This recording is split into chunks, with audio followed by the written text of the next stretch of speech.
May napakaganda pong kwento tungkol po sa isang maliit na bata na 5 years old. Isang araw, siya po ay pumunta sa isang drugstore at may dala-dala po siyang pera, nilagay po sa counter. Sabi po sa pharmacist, "Sir, meron po ba kayong binebentang gamot na himala?" Nagtataka, ito pong pharmacist. Anong ibig mo sabihin? Sabi po ng maliit na bata, "Sir, ito po lahat ng naipon ko. Nag-iipon po ako para makabili ako ng bisikleta. Pero ngayon po, may sakit yung aking ina. Sabi po ng doktor na tanging himala na lang po ang makakapagpagaling sa kanya. Meron po ba kayong gamot na himala?" At sabi po ng pharmacist, "Bata, walang himala dito. Pero kung gusto mo ng himala, libre lang. Tabi ng drugstore ay may simbahan. Pumunta ka kay Jesus. Magdasal ka sa Kanya. Dahil si Jesus lang ang doktor na makakapagbigay ng gamot ng himala sa iyong ina." Dali-dali po itong bata tumakbo sa simbahan. Dala-dala yung kanyang pera.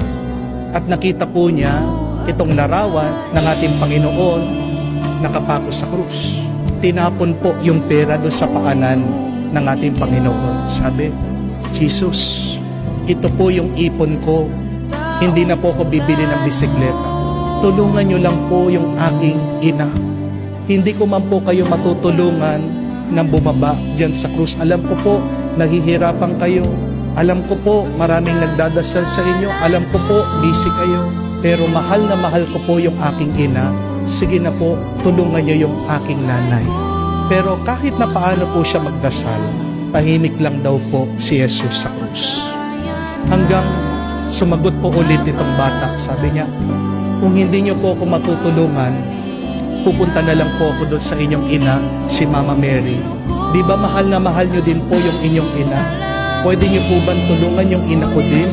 Magpapatulong lang po ako sa inyo." At habang po palang nagdadasal yung bata, napadaan yung parish priest, yung pare, naririnig siya. At biglang lumapit doon sa bata, sabi, "Bata, kung magdadasal ka sa Diyos, makiusap ka. Huwag kang mag-alala, tutulungan ka niya kung mananalig ka." Naawa po itong parish priest, tinulungan po pauwi yung bata. Sabi po ng pare, "Dalhin mo na yung pera mo. Basta't pagdasal mo yung nanay mo. Sige, pagdadasal ko din siya." At habang pauwi, kinekwento daw po ng bata yung nangyari, yung sinabi ng doktor na himala na lang ang magpapagaling doon sa kanyang ina. Kinwento po ng bata na pumunta siya doon sa pharmacist. Sinabi ng pharmacist na wala siyang gamot na himala, tanging si Jesus lang.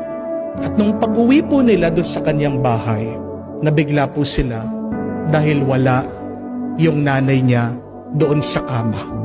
Tumiiyak po yung bata dahil akala niya namatay na yung nanay niya at kinuha na ng punerarya. Hanggang nabigla po sila, itong bata at ang pare. Nung lumabas sila sa bahay, nakita nila yung nanay nakaupo dun sa hardin. Kakwento ng mga ibang kapitbahay. Malakas na at magaling. Ano po sabi nitong may sakit? Sabi, "Anak, meron kang kaibigan na doktor na dumating. Pinuntahan mo daw siya. Napakabait niya.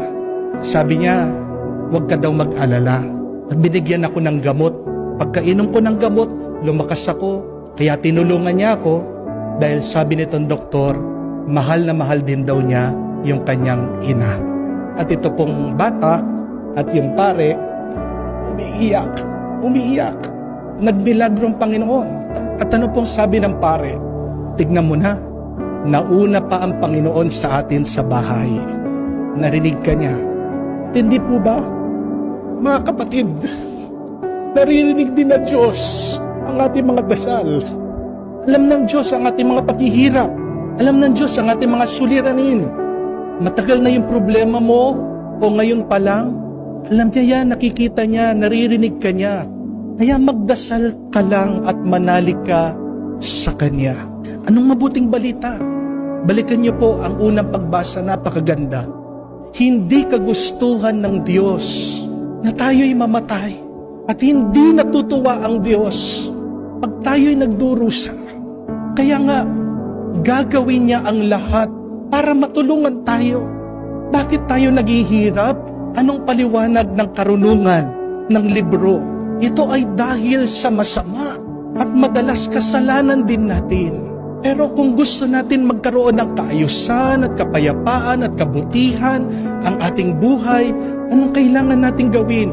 Gayahin natin itong ating mga narinig na tauhan sa kwento na lumapit tayo kay Jesus.